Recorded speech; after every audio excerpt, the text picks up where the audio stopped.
दिवाली की मिठाई का बड़ा मसला है। शेख साहब गैर मुस्लिमों के बीच में रहते हैं, जॉब करते हैं, दिवाली की मिठाई दे रहे हैं, खा सकते कि नहीं खा सकते? भाई देखो, एक सीधी सी बात समझो, दिवाली मनाने वाला बेटे की पैदाइश की तो खुशी नहीं मना रहा है, शादी की तो खुशी नहीं मना रहा है। उसका अकीदा है कि दिवाली की रात उसके घर में उसकी देवी आती है, जिसकी वो इबादत करता है, जिसकी वो पूजा करता है।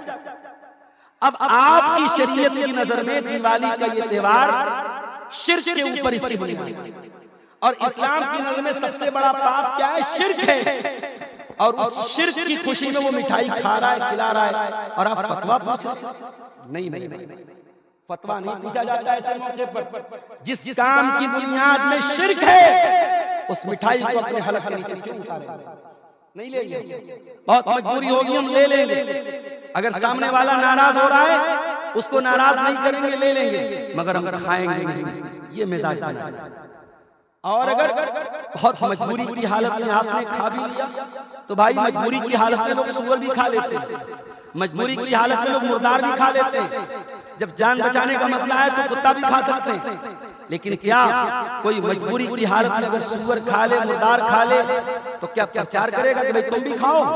आज हमारा नौजवान, रात को पटाखे की आवाज आ रही थी, यकीन करें आप, सिर्फ गैर मुस्लिमों के इलाके से पटाखे की आवाज नहीं आ रही थी, बड़ी तादाद में मुसलमान भी पटाखे बजा रहे हैं, बड़ी तादाद में मुसलमान भी मिठाई खा रहा और खिला रहा है। खबरदार मेरे भाइयों, ला इलाहा इल्लल्लाह का मतलब समझो।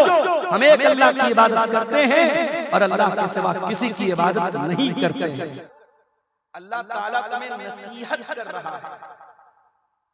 गोया अल्लाह ताला की नसीहत बहुत शॉर्ट में होती है, बहुत मुख्तसर होती है, बहुत संक्षेप में होती है।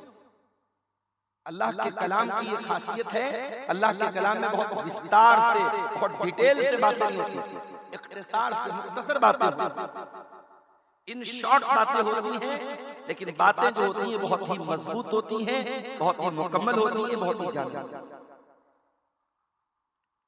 तो कुरान की इस आयत में अल्लाह ताला ने 3 बातों का हुक्म, आइए देखते हैं किन बातों का हुक्म दिया। इन्नल्लाह यअमुरु बिल अदली वल इहसानी व ईताइ ज़िल कुर्बा। अल्लाह 3 बातों का हुक्म दे रहा है। नंबर 1, अल्लाह तुम्हें अदल का हुक्म दे रहा है। नंबर 2, अल्लाह तुम्हें एहसान का हुक्म दे रहा है। नंबर 3, अल्लाह तुम्हें अपने रिश्तेदारों को देने का हुक्म दे रहा है। अब रिश्तेदारों को क्या देना है, इस पर हम बात सोचने लगे। उसके बाद फरमाया कि अल्लाह तुमको 3 बातों से मना करता है। वयनहा अनिल फहशाई वल मुनकरी वल बगी। अल्लाह तुमको फहशा से रोकता है, मुनकर से रोकता है, बगी से रोकता है। तो आज के खुतबे जुमा में हम इन 6 बातों को समझेंगे। अल्लाह ने 3 बातों का हुक्म दिया। पहली बात क्या है? अदल। अदल किसको बोलते हैं? अदल का मतलब होता है हकदार को उसका हक देना, और अदल का अपोजिट है जुल्म। जुल्म किसको बोलते हैं? हकदार को उसका हक न देना। मिसाल के तौर पर टोपी है, टोपी का हक क्या है? टोपी की जगह क्या है? सर है, और जूते की जगह पैर है। अब टोपी को पैर में पहना जाए तो ये टोपी के साथ जुल्म है, और जूते को सर पे रखा जाए तो ये सर के साथ जुल्म है।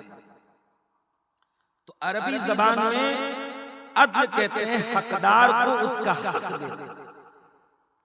अब गौर कीजिए, अल्लाह ने इस एक शब्द के जरिए, इस एक वर्ड के जरिए जितने भी हुकूक हैं, जितने भी अधिकार हैं, जितने भी हमारे जिम्मे रिस्पॉन्सिबिलिटी है, जिम्मेदारी है, कर्तव्य है, अल्लाह ने सबको इस एक लफ्ज के अंदर शामिल कर दिया, समेट दिया।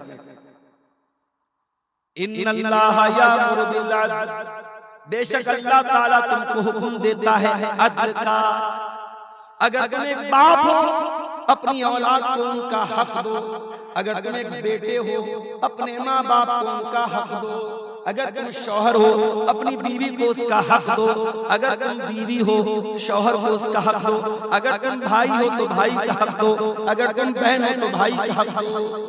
जितने हुकूक हमारे ऊपर उन सब हुकूक को हम अदा करें। इस एक लफ्ज के अंदर सारे हुकूक किया जाएगा। मेरे भाइयों, आज के जमाने का दस्तूर क्या है? दुनिया अपना हक मांगती है, अपनी जिम्मेदारी को अदा करने की बात नहीं। टीचर की तनख्वाह टाइम से ना आए, टीचर परेशान, धरना प्रदर्शन और रैली निकल रही है। क्यों साहब? हमारी सैलरी टाइम से नहीं मिली। जाहिर है सैलरी उसका हक है, लेकिन टीचर का जो हक है, टीचर की जो जिम्मेदारी है, उसे बच्चों को पढ़ाना है, तालीम देना है, तरबियत देना है।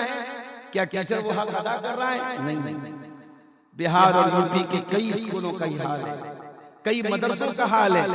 घंटी के टाइम टीचर बैठ करके क्लास में सोता है। बच्चे खेल रहे हैं, कूद रहे हैं, घूम रहे हैं, फिर रहे हैं, टीचर को कोई मतलब नहीं। ये दुनिया का मिजाज बन गया है कि अपना हक मांगो, अपनी जिम्मेदारी अदा मत करो। कुरान का तरीका क्या है? इस्लाम का तरीका क्या है? इन्नल्लाह यअमुरु बिल अद्ल। अल्लाह तुम्हें हुक्म दे रहा है कि पहले तुम अपने कर्तव्यों का निर्वहन करो, अपनी जिम्मेदारियों को पूरा करो, अपने ऊपर जो हक है पहले उसको अदा करो। इस्लाम हक मांगने की तालीम नहीं देता, इस्लाम हक अदा करने की तालीम। आज बाप को शिकायत, बेटा बड़ा नाफरमान है, बच्चे बड़े नाफरमान हैं, हमारी बात नहीं मानते, हमारी कदर नहीं करते। लेकिन कभी बाप को एहसास हुआ कि उसने अपने बच्चों के साथ क्या क्या नाइंसाफी की है? 5 बच्चे हैं, एक बच्चे के नाम जमीन कर दी, एक बच्चे के नाम जायदाद कर दी, एक बच्चे को सारा खेत दे दिया, बाकी 4 बेटों को महरूम कर दिया। क्या ये समाज की कड़वी हकीकत नहीं है? क्या समाज में ये मंजर नहीं देखने को मिलता? अल्लाह के नबी के पास एक सहाबी आते हैं, अय अल्लाह के नबी, मेरे पास एक खजूरों का बाग है और मैं ये बाग अपने बेटे नोमान को देना चाहता हूँ। सहाबी का नाम बशीर है, उनके बेटे का नाम नोमान है। कहा, अल्लाह के रसूल, मैं अपना ये बाग अपने बेटे नोमान को देना चाहता हूँ। नबी ने पूछा, क्या तुम्हारे और भी बच्चे हैं? कहा कि हाँ अल्लाह के और भी बच्चे। आपने पूछा, क्या सबको ये खजूरों का बाग दिया है? नहीं है अल्लाह के नबी, मैंने नहीं। आपने फरमाया, ला अशहदु अला जूरी, मैं जुल्म के ऊपर गवाही नहीं दे सकता। ऐ मेरे साहबी, ये जुल्म है, ये अत्याचार है, ये नाइंसाफी है और मोहम्मद रसूलुल्लाह नाइंसाफी की गवाही नहीं दे सकते। उसी हदीस में आपने ये भी फरमाया, इत्तकुल्लाह वादिलू बैना औलादिकुम, ओ लोगों अल्लाह से डरो और अपनी औलाद के दरमियान इंसाफ से काम लिया करो। औलाद के दरमियान इंसाफ। इस्लाम ये तालीम देता है कि अगर तुम माँ बाप हो तो पहले ये देखो कि अपने बच्चों के साथ तुम क्या कर रहे हो। इस्लाम आपको ये तालीम नहीं देता कि आप अपना हक तो मांगे, अपनी जिम्मेदारी को पूरा करें। अगर आप बेटे हैं, अगर आप औलाद हैं और खुदा न खास्ता अल्लाह ना करे अगर आपके माँ बाप आपके साथ जुल्म भी कर देते हैं, आपके साथ कुछ गलत भी कर देते हैं, तो क्या आपको इस बात की इजाजत है कि आप अपने माँ बाप से रिश्ता काट लें, अपने माँ बाप से रिश्ता तोड़ दें, अपने माँ बाप का ख्याल करना बंद कर दें? नहीं, ये इस्लाम की तालीम। इस्लाम की तालीम क्या है? इम्मा यबलुगन्ना इंदकल किबरा अहदुहुमा औ किलाहुमा फला तकुल लहुमा उफ़्फ़िन वला तनहरहुमा वकुल लहुमा क़ौलन करीमा। अगर तुम्हारे वालिदैन में से कोई एक या दोनों अगर बुढ़ापे को पहुंच जाएं, बूढ़े हो जाएं, तो उनको खबरदार उफ़ भी मत कहना, उनको डांट करके झिड़क करके बात मत करना, उनसे अदब से बात करना। वक़्फ़िज़ लहुमा जनाहल दुल्ली मिनर रहमा, और अपने माँ बाप के लिए अपने आजिज़ी के बाजुओं को बिछा देना। वक़ुर रब्बिरहम्हुमा कमा रब्बयानी सग़ीरा, और ये दुआ पढ़ते रहना कि ऐ अल्लाह हमारे माँ बाप पर रहम फरमा, इस तरीके से बचपन में उन्होंने मुझको पाला है। तो अल्लाह अदल का हुक्म देता है। अच्छा, अदल का एक मतलब और होता है, न्याय, जस्टिस, इंसाफ। इस्लाम इंसाफ की तालीम देता है। अभी आज सुना होगा आपने, हमारे देश में अदालत के बाहर एक मूर्ति बनी रहती थी और मूर्ति की आंखों पर पट्टी बनी रहती थी और हाथ में तराजू रहता था। अभी हमारी मोदी जी की सरकार ने उसकी शेप को बदल दिया है। अब उसकी आंखों की पट्टी खत्म हो गई, तराजू भी शायद चेंज हो गया है। इंसाफ के तराजू की तस्वीर बदलने से इंसाफ नहीं। इंसाफ तब होगा जब अदालतों में जजेस कास्ट और मजहब के फर्क के बगैर इंसाफ करेंगे, किसी मजबूर पर जुल्म होने नहीं देंगे। इस्लाम इंसाफ की तालीम देता है। दुनिया की नजरों में प्यार में और जंग में सब जायज होता है। दुनिया की नजर में अगर किसी से हमारी जंग है, किसी से हमारी दुश्मनी है, तो दुनिया का कायदा क्या है, दुनिया का कानून क्या है कि दुश्मन के बच्चों को भी मारा जाए, दुश्मन की औरतों को भी मारा जाए, दुश्मन के बूढ़ों को भी मारा जाए। माफ कीजिएगा, इस्लाम की ये तालीम। अल्लाह के नबी जब सहाबा को जंग के मैदान में भेजते थे, तालीम देते थे, ला तक़तुलू वलीदा, खबरदार किसी बच्चे को कत्ल मत करना, वला तक़तुलू शैखन फानिया, किसी ऐसे बूढ़े इंसान को जो बिल्कुल बूढ़ा है, जो मैदान जंग में लड़ाई नहीं कर रहा है, उस बूढ़े को कत्ल मत करना। वला तुहर्रिकु शजरा, किसी पेड़ को मत जलाना, किसी की इबादतगाह के ऊपर हमला मत करना, किसी के पूजा स्थल पर जाकर के हमला मत करना। ये इस्लाम की तालीम जंग के मैदान में है। दुनिया का दस्तूर है, दंगा फसाद होता है, किसी एक इंसान की गलती से दंगा होता है, किसी एक शरारती की शरारत से दंगा होता है, मगर दंगे की जब आग भड़कती है बेकसूर मारे जाते हैं। बहराइच में दंगा हुआ यूपी के अंदर, कितने मुसलमानों की कारों को जलाया गया, उनकी दुकानों को जलाया गया, उनके घरों को जलाया गया, और बाद में मुसलमानों ही के खिलाफ केस भी दायर हुआ और कितने मुसलमानों के घरों पर बुलडोजर भी चला दिया। मेरे प्यारे साथियों, इस्लाम की तालीम क्या है? अगर किसी से हमारी दुश्मनी भी है, अगर किसी के साथ हमारा झगड़ा भी है, तो दुश्मन के मामले में भी हम कोई ऐसी बात नहीं बोल सकते जो इंसाफ के खिलाफ हो। अल्लाह कुरान में कहता है, वला यजरिमन्नकुम शनआनु कौमिन अला अल्ला तादिलू इदिलू हुवा अक़रबु लित्तक़वा। खबरदार, किसी कौम के साथ हमारी दुश्मनी का मतलब ये नहीं है कि तुम इंसाफ का गला घोंट दो। इंसाफ दुश्मनी के, दुश्मन के साथ भी इंसाफ किया जाएगा, दुश्मन के साथ भी अन्याय नहीं होगा, दुश्मन के साथ भी ना इंसाफ। और दूसरी चीज क्या है? वल एहसान। और अल्लाह ताला तुम्हें एहसान का हुक्म देता है। एहसान का क्या मतलब होता है? एहसान का 3 मतलब होता है। पहला मतलब, हम नमाज पढ़ रहे हैं, हम रोजा रख रहे हैं, हम ज़कात दे रहे हैं, हम किसी मस्जिद मदरसा में दान दे रहे हैं, हम कोई भी नेकी का काम कर रहे हैं, हमारा मकसद अल्लाह को राज़ी करना। इसको बोलते हैं एहसान। इसको बोलते हैं एहसान।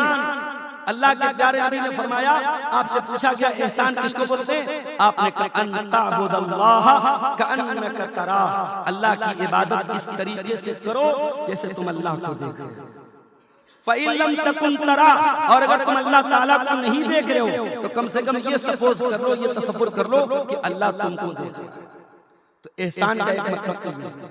और एहसान का एक मतलब और होता है कि अपनी जात से दूसरों का भला करो, दूसरों को फायदा पहुंचाओ, दूसरों के साथ अच्छा सलूक करो, तुम्हारी जात से, तुम्हारे हाथ से, तुम्हारी जुबान से किसी को तकलीफ न पहुंचे। और अगर एहसान का मतलब आप समझना चाहते हैं, जुमा का खुतबा है, लंबी चौड़ी तकरीर नहीं कर सकता, जाइए कुरान का 4था पारा उठाइए, सूरह निसा की आयत नंबर 36 उठा के देखिए। वाबुदुल्लाह वला तुशरिकू बिही शैया व बिल वालिदैनि इहसाना व बिज़िल कुर्बा वल यतामा वल मसाकीनी वल जारि ज़िल कुर्बा वल जारि जुनुबी वस साहिबि बिल जंबी व इब्निस सबीली व मा मलकत अयमानुकुम इन्नल्लाहा ला युहिब्बु मन काना मुख्तालन फखूरा। अल्लाह ने पड़ोसी के साथ, रिश्तेदारों के साथ, यतीमों के साथ, गरीबों के साथ, परदेसी के साथ, सबके साथ भलाई का हुक्म दिया। तो एहसान का एक मतलब, एहसान का एक मतलब और भी होता है। वो क्या है? कोई भी काम परफेक्ट तरीके से करें, कोई भी काम अच्छे तरीके से करें। मिसाल के तौर पर आप खस्सी लाए ज़बा करने के लिए, बकरीद का मौका है, त्योहार का मौका है, खस्सी लाए, बकरा लाए, अब आप उसको ज़बा करें। तो ज़बा करने का एक तरीका तो ये है, एक वीडियो मैंने देखा नेपाल कि साहब एक गैर मुस्लिम है, उसका अपना एक पूजा स्थल है, अपनी एक इबादत गाह है, उसके बाहर जानवर की बलि चढ़ रही, एक बकरी का बच्चा आता है और वो गैर मुस्लिम अपने धर्म का जो भी महान था या जो भी था, उसने उस बकरी के बच्चे को हाथ में लिया और उसके गले पर दांत से नोचा, उसका खून पी गया और बकरी के बच्चे ने दम तोड़ दिया। इसको बलि का नाम दिया गया, इसको कुर्बानी का नाम दिया गया। माफ करना, इस्लाम में ऐसी बलि और ऐसी कुर्बानी की कोई कसम नहीं। इस्लाम में अगर जानवर की कुर्बानी का हुक्म भी दिया गया है, उसमें भी एहसान का हुक्म दिया गया है। अल्लाह के प्यारे नबी फरमाते हैं, इन्नल्लाह कतबल एहसान अला कुल्li शै, अल्लाह ताला ने हर शय के साथ एहसान का हुक्म दिया है। वइज़ा ज़बहतुम फअहसिनु ज़िबहा, जब जानवर को ज़बह करो अच्छी तरीके से ज़बह करो, छुरी को पहले से तेज कर लो, जानवर को तड़पा तड़पा के न मारो, जानवर को सता सता के न मारो, ऐसी छुरी को तेज रखो कि जानवर एक मर्तबा में ज़बह हो जाए। तड़पा तड़पा के मारने की जानवर को इस्लाम का देता है। और तीसरी चीज वह ईताइज़िल कुर्बा, और अल्लाह तुमको रिश्तेदारों को देने का हुक्म देता है। क्या देना है? पैसा है तो पैसा दे दो, कपड़ा है तो कपड़ा दे दो, कपड़ा भी नहीं है, पैसा भी नहीं है, कुछ नहीं है। रिश्तेदार की यहाँ शादी है, उसने दावत दी है, जाओ उसकी खुशी में शामिल हो जाओ। रिश्तेदार है, गमी पड़ गई, माँ का इंतकाल हो गया, बाप का इंतकाल हो गया, चले जाओ, मिट्टी में चले जाओ, जनाजे में चले जाओ, दो मीठे बोल बोल दो उसको तसल्ली के, सुख दुख में काम आ जाओ, ये भी रिश्तेदार का काम आना है। आज की जिंदगी में हम बड़े बिजी हो गए, बड़े व्यस्त हो गए। आज हमारी नौजवान नस्ल को पता भी नहीं रहता। सादतपुर के इस गांव के बहुत सारे रिश्तेदार मनसाई में भी होंगे, बहुत सारे रिश्तेदार आपके प्राणपुर साइड में भी होंगे, बहुत सारी रिश्तेदारियां आपके पूर्णिया साइड में होंगी।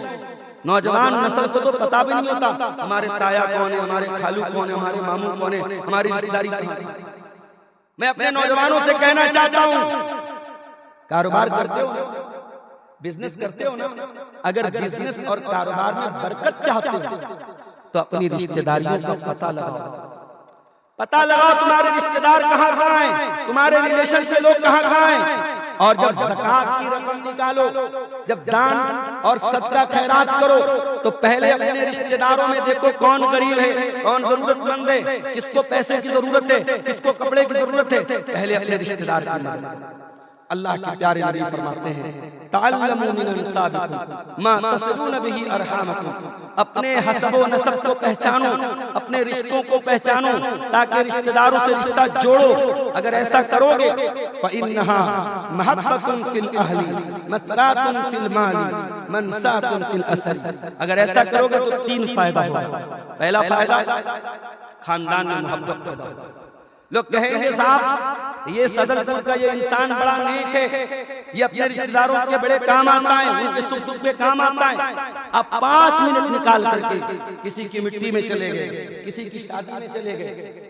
मैं अपनी बात आपको बताऊं, ये जलसों और तकरीरों ने अगर लाखों लोगों की मोहब्बत मुझे दी है तो बहुत सारी जगहों पर मेरा नुकसान भी करा। बनारस में कई मरतबा ऐसा हुआ, मेरी अपनी रिश्तेदारी की शादी, सीमांचल में टाइम दे चुका हूं, अब फोन पर फोन आ रहा है, मौलाना साहब आप आ रहे हैं कि नहीं आ रहे, कब आ रहे हैं, कब आ रहे हैं। उधर घर वाले प्रेशर कर रहे हैं, शादी है कहीं नहीं जाना है, इधर से जलसे वालों का प्रेशर।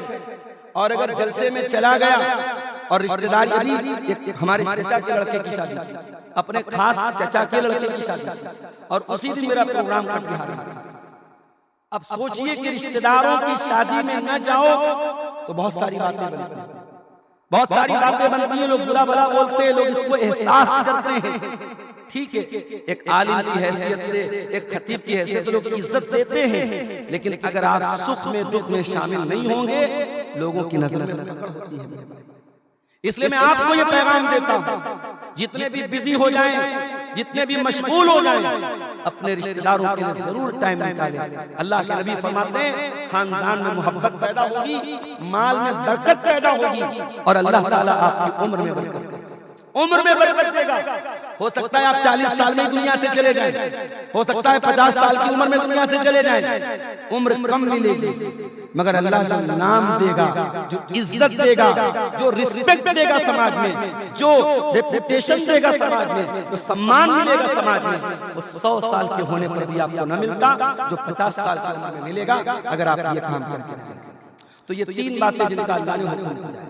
अब जल्दी जल्दी 3 वो बातें जिनसे अल्लाह ने मना किया है उसको बयान करके हम बात खत्म करते हैं। वयन्हा अनिल फहशा, और अल्लाह ताला तुमको हर उस काम से मना करता है जिस काम के अंदर फहाशी पाई जाती हो, वल्गैरिटी पाई जाती हो, अश्लीलता पाई जाती हो, चाहे वो ज़िनाकारी हो, चाहे वो लड़के लड़कों का नाजायज ताल्लुक हो, चाहे वो पोर्न मूवीज देखने वाला काम हो, चाहे वो कोई भी ऐसा काम हो जिसके अंदर बदकारी और बुराइयां पाई जाती है।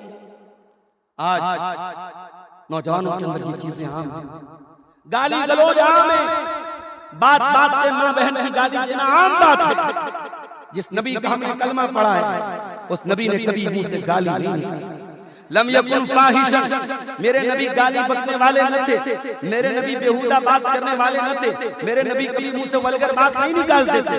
वला मुतफहिशन, गाली के जवाब में भी कभी गाली नहीं देते। वला सखाबन फिल अस्वाक, मेरे नबी बाजारों में चिल्ला चिल्ला के बात करने वाले भी नहीं थे। बाजार में जाते थे, सामान खरीदते थे, दुकान पे जाते थे, बड़ी मोहब्बत से, बड़ी नरमी से, बड़ी मिठास से बात करते थे। अल्लाह के प्यारे नबी, मेरे अजीजों, अल्लाह फहशा से रोकता है।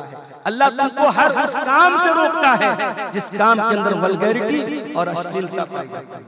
वल मुनकर, और दूसरी चीज क्या है, अल्लाह तुमको मुनकर से रोकता है। मुनकर किसको बोलते हैं? जो अल्लाह की नजर में गलत, जो रसूल की नजर में गलत, जो कुरान की नजर में गलत, जो चीज अल्लाह और उसके रसूल की नजर में गलत है वो गलत है। दिवाली की मिठाई का बड़ा मसला है। शेख साहब गैर मुस्लिमों के बीच में रहते हैं, जॉब करते हैं, दिवाली की मिठाई दे रहे हैं, खा सकते कि नहीं खा सकते? भाई देखो एक सीधी सी बात समझो, दिवाली मनाने वाला बेटे की पैदाइश की तो खुशी नहीं मना रहा है, शादी की तो खुशी नहीं मना रहा है। उसका अकीदा है कि दिवाली की रात उसके घर में उसकी देवी आती है, जिसकी वो इबादत करता है, जिसकी वो पूजा करता है। अब आपकी शरीयत की नजर में दिवाली का ये त्योहार शिर्क के ऊपर इसकी बुनियाद है, और इस्लाम की नजर में सबसे बड़ा पाप क्या है? शिर्क है। और उस शिर्क की खुशी में वो मिठाई खा रहा है, खिला रहा है, और आप फतवा पूछ रहे? नहीं नहीं नहीं, फतवा नहीं पूछा जाता ऐसे मौके पर। जिस काम की बुनियाद में शिर्क है उस मिठाई को अपने हलक के नीचे क्यों उतारे? नहीं लेंगे, बहुत मजबूरी होगी हम ले लेंगे।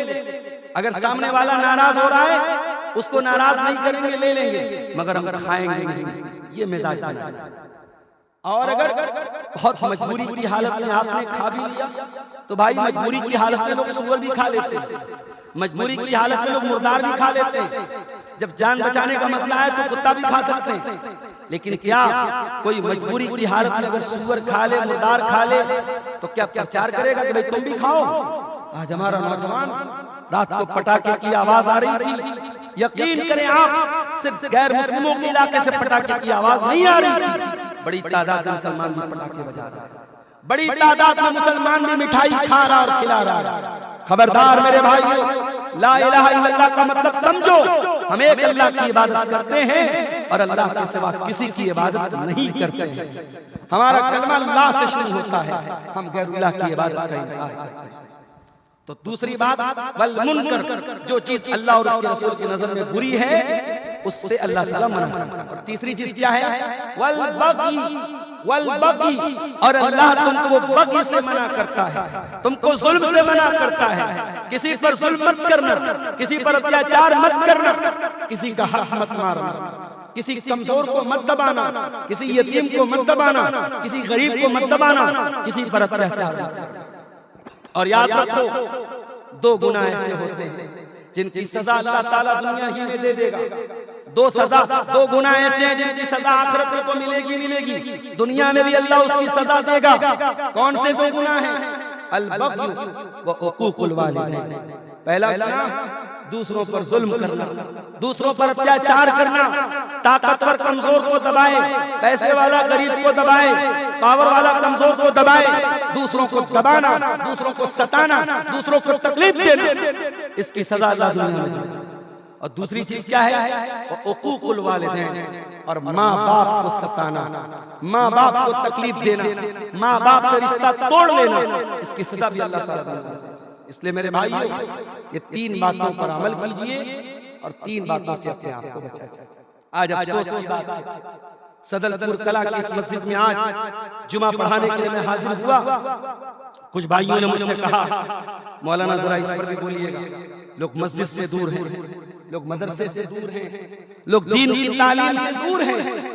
अफसोस की बात है मेरे भाई, इस दौर में भी अगर हम दीन की तालीम से दूर हैं, अफसोस की बात है। सारी चीजें अपनी आंखों से देख रहे हैं, हालात कितने बुरे से बुरे हो रहे हैं हम देख रहे हैं। अगर अब भी हम न जागे, अब भी हमने मस्जिद से अपना ताल्लुक नहीं जोड़ा, हमने मदरसे से अपना ताल्लुक नहीं जोड़ा, मदरसे में अपने बच्चों को नहीं डाला, अपने बच्चों और बच्चियों को दीन की तालीम नहीं दी, उलमा की इज्जत नहीं की, उलमा को उनका हक नहीं दिया, तो माफ करना, आने वाली नस्लें हमें माफ नहीं करेंगी, आने वाली नस्लें हमें माफ नहीं करेंगी। क्योंकि जमाना जैसे जैसे आगे बढ़ेगा, फितनों का दौर आ रहा है और बड़ी तेजी से हमारा नौजवान तबका दीन से दूर हो रहा है, इस्लाम से दूर हो रहा है, ऐसी हरकतें कर रहा है, ऐसे काम कर रहा है जो इस्लाम से खारिज कर देते हैं, जो ईमान से खारिज कर देते हैं। मेरे भाई, जब बीमारी बढ़ जाती है, डॉक्टर के पास आ जाते हैं, डॉक्टर चेकअप करता है, कहता तुमको वायरस हो गया है, तुमको वायरस हो गया है, तो डॉक्टर एंटीबायोटिक देता है। बुखार है, सर दर्द है, बदन में दर्द है, डॉक्टर एंटीबायोटिक देता है। और बैक्टीरिया जितना तगड़ा होता है, एंटीबायोटिक का डोज उतना तगड़ा होता है। ये बैक्टीरिया का दौर है, ये फितनों का दौर है। हमारी लड़कियां मुर्तद हो रही हैं, हमारे लड़के शराब पी रहे हैं, हमारी नौजवान नस्ल ज़िना कर रही है। ये वायरस का दौर है, ये कुफ्र का वायरस, ये शिर्क का वायरस, ये बेहयाई का वायरस बड़ी तेजी से फैल रहा है। इसका एंटीबायोटिक यही मस्जिद है, इसका एंटीबायोटिक यही मदरसा है, इसका एंटीबायोटिक यही उलमा है। अपने उलमा को मजबूत करो, अपनी मस्जिद को मजबूत करो, अपने मदरसों को मजबूत करो। जब तक ये एंटीबायोटिक आप नहीं लेंगे, ये वायरस दूर होने वाले नहीं है मेरे भाई। हम अल्लाह से दुआ करते हैं, रब्बुल आलमीन हमें मस्जिदों से और मदरसों से अपना रिश्ता जोड़ने की तौफीक अता फरमाए। रब्बुल आलमीन हमारी नौजवान नस्ल को हर किस्म की बुराई से, बेहयाई से, गलत काम से अल्लाह हमारी नौजवान नस्ल की हिफाजत फरमाए। हमें से जो बीमार है, अल्लाह उनको शिफा कामिला अजला अता फरमाए। जो रोजी रोटी से परेशान हैं, अल्लाह उनके कारोबार में बरकत नसीब फरमाए। सीमांचल के इस इलाके को अल्लाह खैर और बरकत का गहवारा बना दे। ये इलाका, ये उलमा का इलाका है, ये बहुत बड़ी बड़ी इल्मी शख्सियतों का इलाका है। अगर इस इलाके में जहालत पाई जाए, इस इलाके में गंदी चीजें पाई जाए, तो ये बहुत अफसोस की बात है। अल्लाह हमें अपने इस इलाके को हर किस्म की गंदगी से पाक करने की तौफीक अता फरमाए। रब्बुल आलमीन हमें ईमान पर कायम रखे और ईमान पर हमारा खात्मा हो। आमीन। वाह।